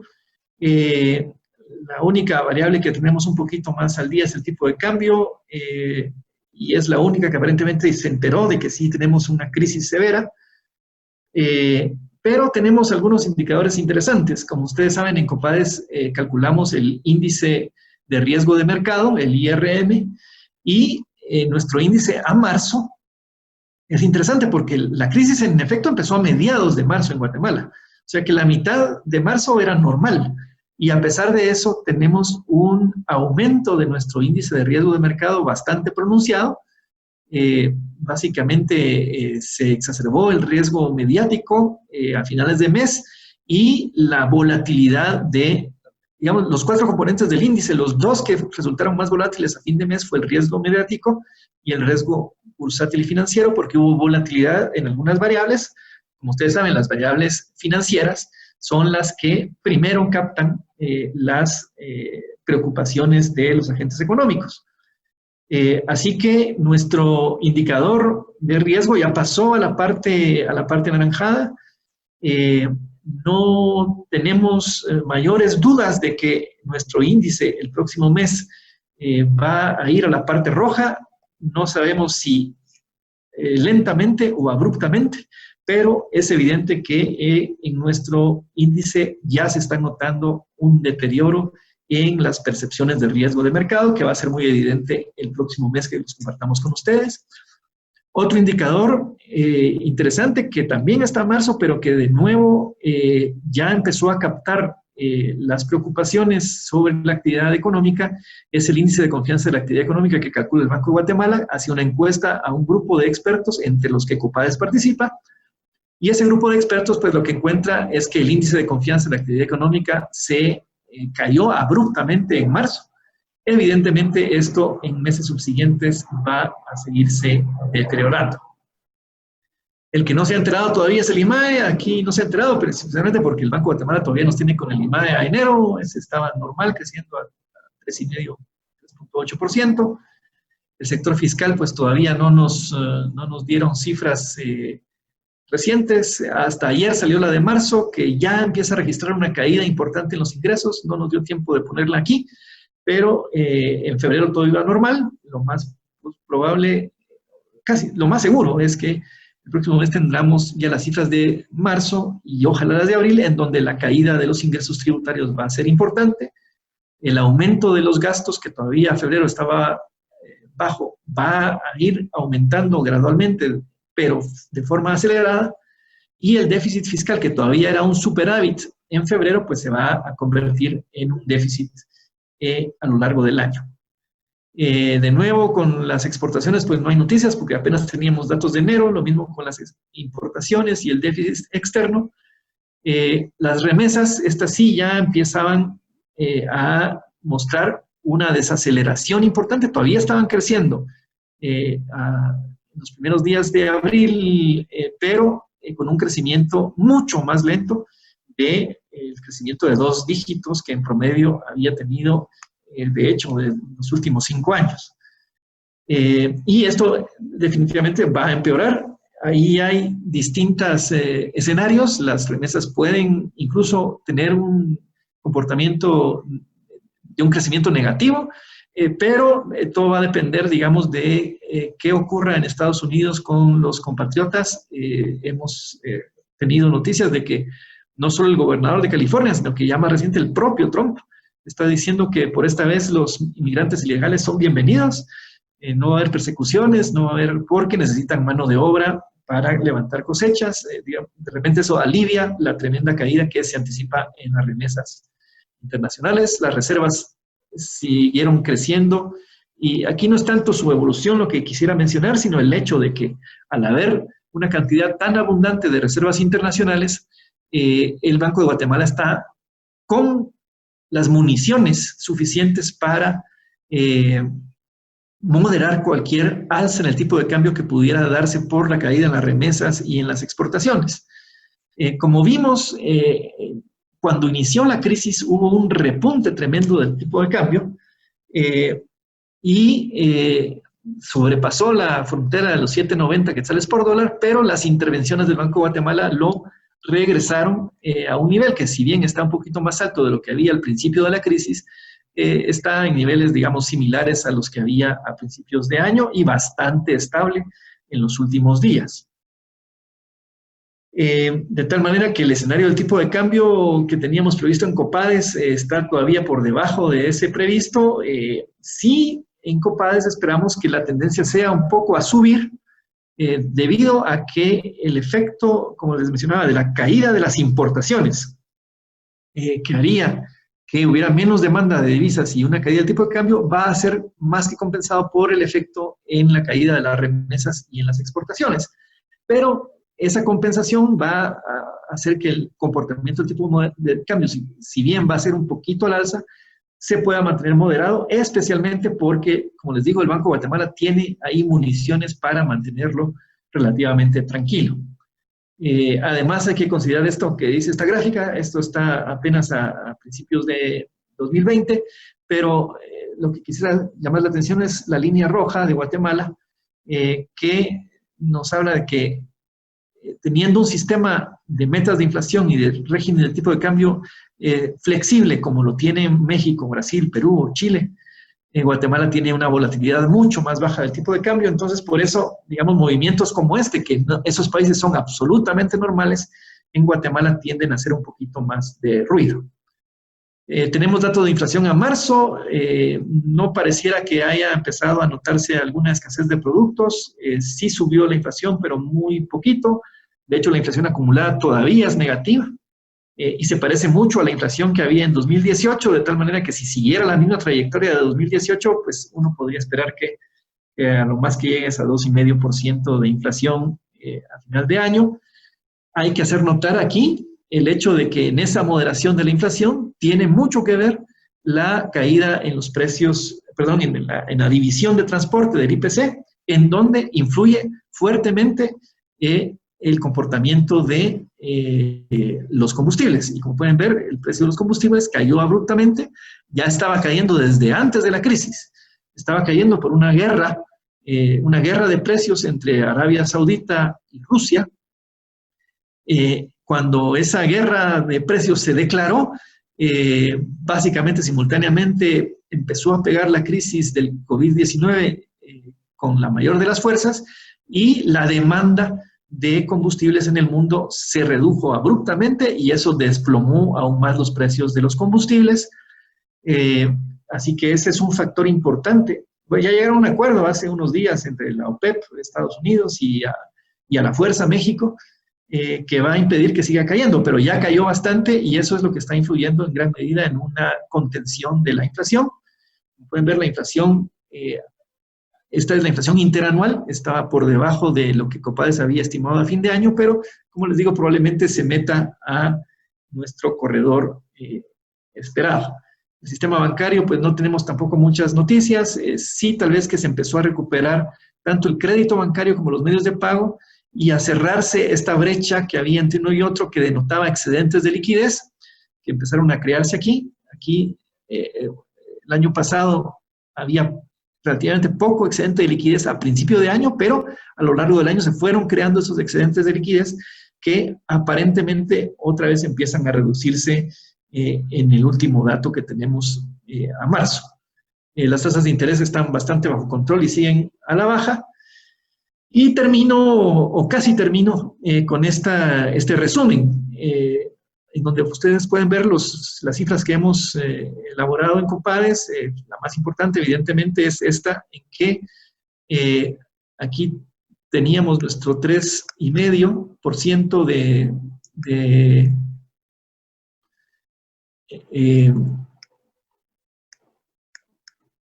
de caída del Producto Interno Bruto como escenario medio para el año 2020, pero incluso en el extremo más optimista de nuestros escenarios, el PIB caería 1,5%. Ayer salieron estimaciones del Fondo Monetario y hace unos días, del Banco Mundial, que son, digamos, más benignas con Guatemala.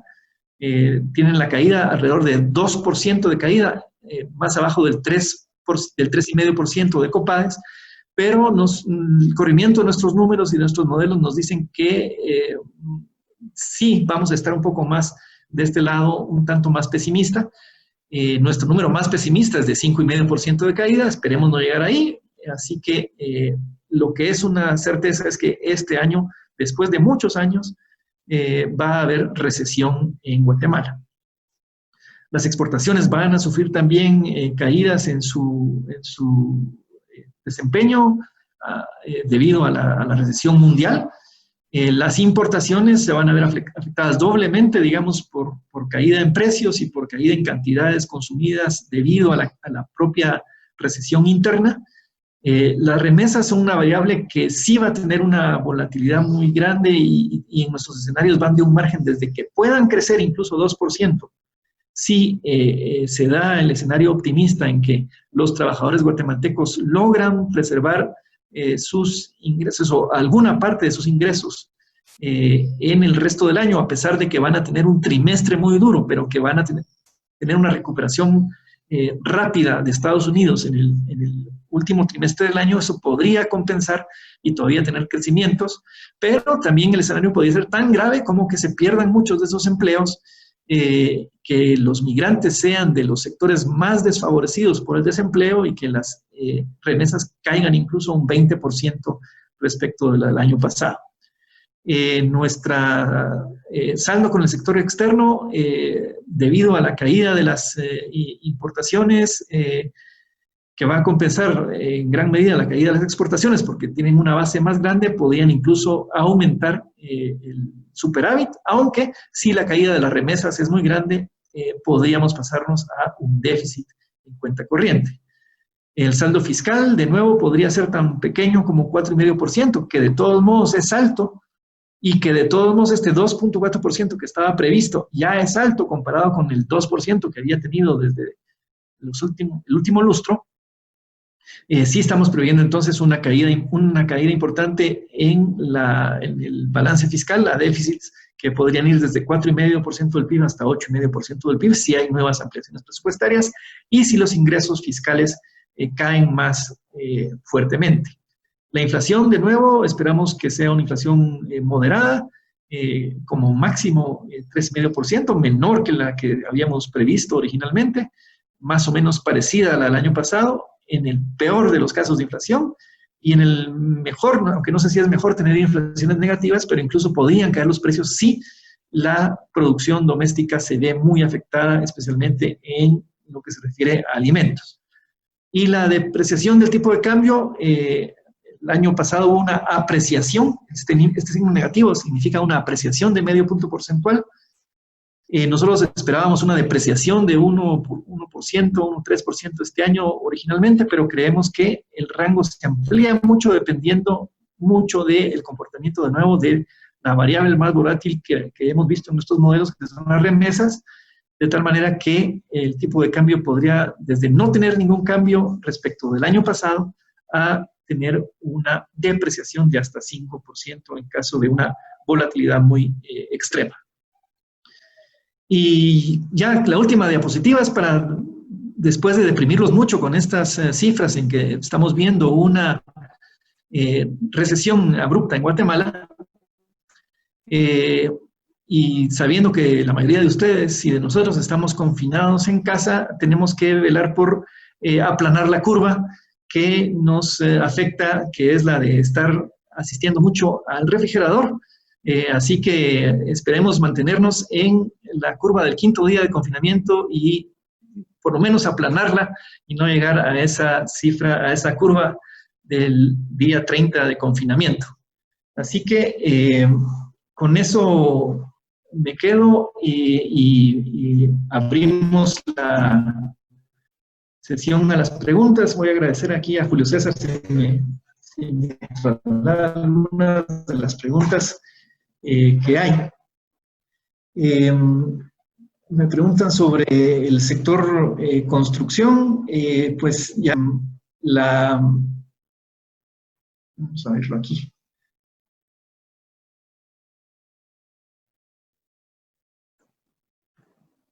Vamos a ir a la gráfica de los impactos nominales por sector que calculamos en COPADES.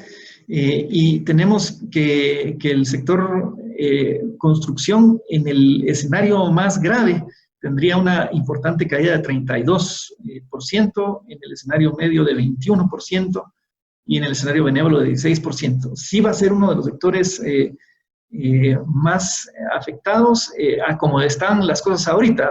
Por supuesto que eso podría cambiar y va a depender mucho de las medidas de desescalamiento y de reactivación económica que tome el gobierno. Pero sí, construcción en Guatemala, como en la mayoría de países, es un sector que requiere, digamos, de la asistencia de los trabajadores a la obra y de contacto cara a cara. Otra pregunta es si las ampliaciones de Héctor Cuellar, si estas ampliaciones no se utilizan para paliar el efecto directo del COVID, este incremento del déficit no va a afectar a Guatemala en el corto plazo. Bueno, en el corto plazo no. Y ahí creo que es bien importante regresar a este escenario teórico de si es un shock de oferta más grande que el shock de demanda, porque eso va a definir el efecto, digamos, el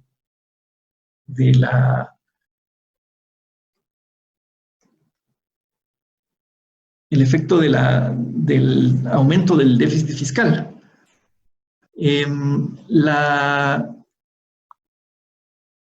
No me sale esto, pero bueno.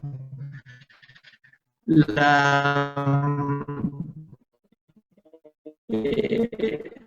realidad es que cuando hay un shock de demanda, en que la demanda, Milton Friedman, a tirar dinero en helicópteros, el efecto, cuando la caída de la demanda agregada es grande, el efecto al final es positivo, porque lo que hace es que, ya sea que ese dinero se quede en los bolsillos de los funcionarios, de los narcotraficantes, o que llegue a quien no debe llegar, eso genera un efecto de demanda agregada que, digamos, compensa esta caída de la demanda agregada que estamos viendo ahorita.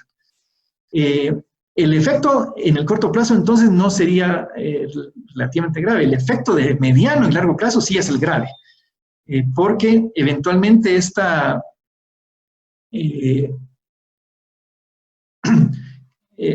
inyección de dinero a la economía va a generar presiones inflacionarias. Cuando la demanda regrese, lo que va a haber es un aumento en la inflación. Por eso es tan importante que, y esta pregunta me da ocasión para referirme a este tema, es tan importante que este crédito histórico que el Banco de Guatemala le dio al gobierno por los 1,000 millones de quetzales, se haga recibiendo a cambio bonos que tengan condiciones de mercado, porque esos mismos bonos son los que el Banco de Guatemala va a usar cuando la demanda regrese a la normalidad. son los bonos que va a usar para recoger liquidez de la economía sin ocasionar, digamos, pérdidas al Banco Central ni distorsiones en el mercado financiero. Entonces, digamos que desde el punto de vista macroeconómico, la prueba principal ya la pasó el gobierno, que era que le aprobaran esas ampliaciones porque los recursos ya están ahí. Desde el punto de vista macro, pues que los usen como puedan. Ahora, desde el punto de vista social y micro, sí es bien importante que los recursos lleguen a donde deben ir para evitar, digamos, que las personas que van a recibir ayuda humanitaria dejen de recibirla y que haya sufrimiento, desempleo y pérdida de poder adquisitivo de las personas. Nos pregunta Roberto Páez que si varió la proyección del tipo de cambio. Como les decía, como hay fuerzas contrarias, ¿verdad? Hay fuerzas contrarias, hay una caída esperada muy grande de las importaciones, pero también hay una caída grande esperada de las remesas. Entonces, lo más probable es que el tipo de cambio sufra algunas volatilidades conforme se vayan manifestando las fuerzas a favor y en contra de demandar más divisas, pero que se van a compensar unas con otras. Aparte de la, digamos, de esa compensación natural entre factores que exigen más dólares y factores que exigen menos dólares, está y voy a insistir, esta otra arma que tiene el Banco Central que tiene suficientes reservas y por lo tanto, aunque en general la tendencia que percibimos es que el efecto de caída de las remesas y caída en las exportaciones va a ser mayor que el efecto caída de importaciones, el Banco de Guatemala va a entrar ahí a operar para evitar que el tipo de cambio crezca mucho. Sí creemos, como les ponía yo en la diapositiva final, que el tipo de cambio va a tener este comportamiento más hacia el alza que hacia la baja, pero en porcentajes bastante moderados.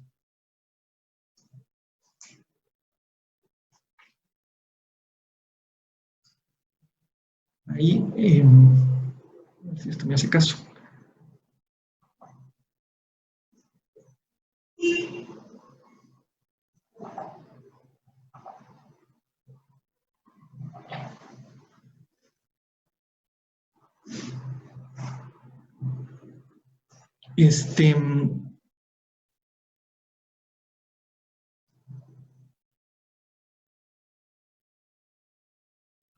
No sé si habría algo más. Buenos días, les saluda Carlos Montepeque, no sé si puedo intervenir por vos. Por favor.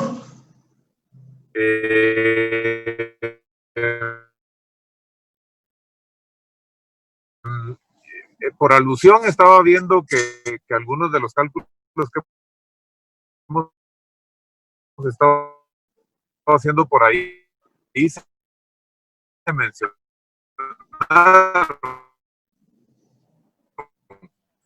al respecto de que hemos estado dando un seguimiento a las distintas etapas que ha presentado el COVID, y lo que hemos visto.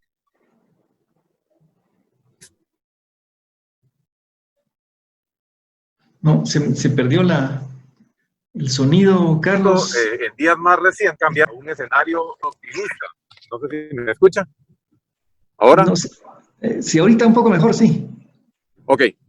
Entonces, lo que mencionaba es que Guatemala ahorita está desarrollando tendencias para poderse mover hacia el lado optimista y probablemente un poco mejor que el optimista, lo cual son buenas noticias en varios aspectos.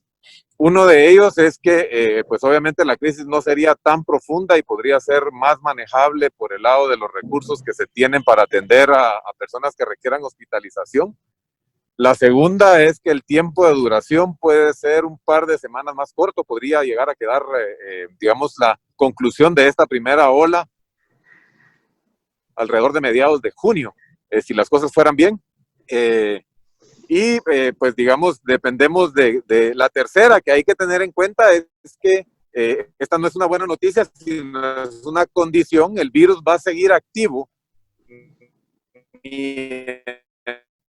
no hay que creer que ahorita viene una ola, se acaba la primera ola en junio y luego no va a pasar nada, sino va a requerir que el Estado de Guatemala, en general todos nosotros, sigamos con las medidas de distanciamiento, de prevención y de control que nos permitan esperar a que o venga la bendita vacuna o nos lleguemos a contaminar poco a poco y más en forma más ordenada a todos los ciudadanos. Eso es más o menos lo que les quería comentar en atención a un escenario por ahí que surgió, donde se podía considerar que 25 de cada 100 personas se pudieran contagiar y que creemos que incluso puede llegar a ser bastante más bajo que eso por las tendencias que está llevando últimamente.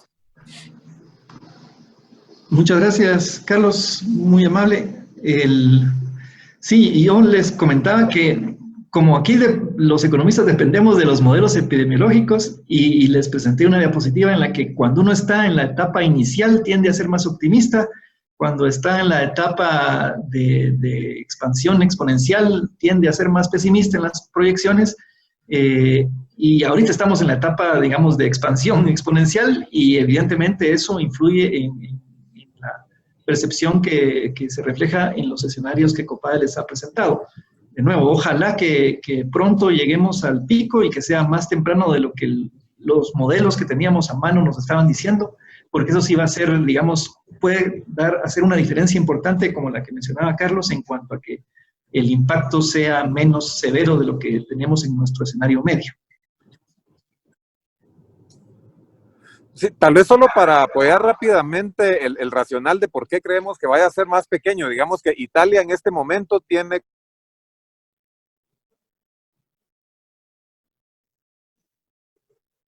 Híjole.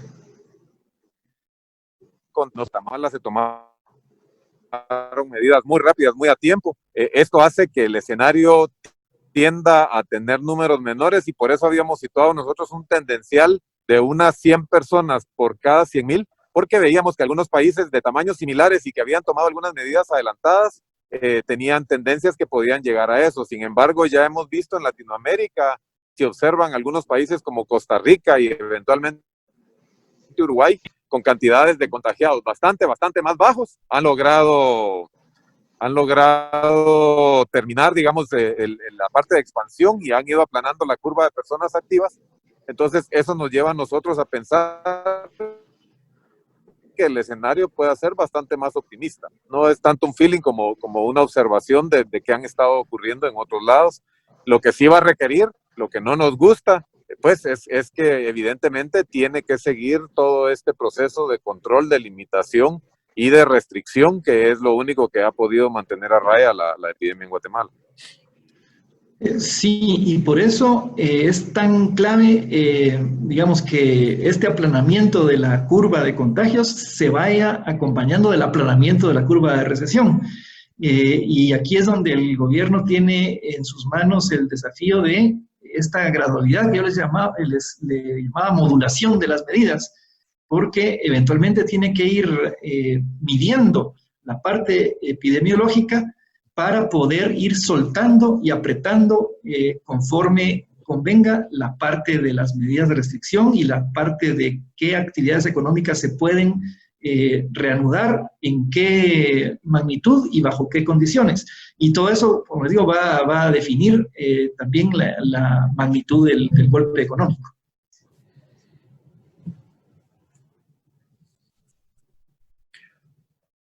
No sé si alguien más quiere participar.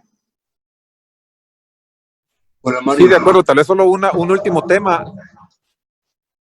La clave bien importante para poder, lo que vimos de lo que declaró el presidente el día de ayer, es que no hay capacidad para hacer todas las pruebas. Entonces no se están haciendo las pruebas para las personas que puedan eventualmente haberse recuperado. Sí. Muy bien. Mario. Sí, Julio. Solo para empatizar respecto a lo que menciona Carlos. Por eso tenemos también previsto el escenario 1. El escenario 1 respondería más a lo que Carlos está planteando. Siempre sigue siendo un escenario. ¿Cuál es el más probable? Es lo más complicado. Por eso estamos en el medio. Es correcto. Y además que esto, como ustedes pueden imaginarse, a los economistas, nos está alterando nuestra bola de cristal. Así que tenemos que estarla puliendo no cada día, sino cada media hora para ir leyendo mejor el futuro. Y en Copades nuestro compromiso es irlos informando a ustedes conforme cambien las circunstancias, también van a ir cambiando nuestros escenarios.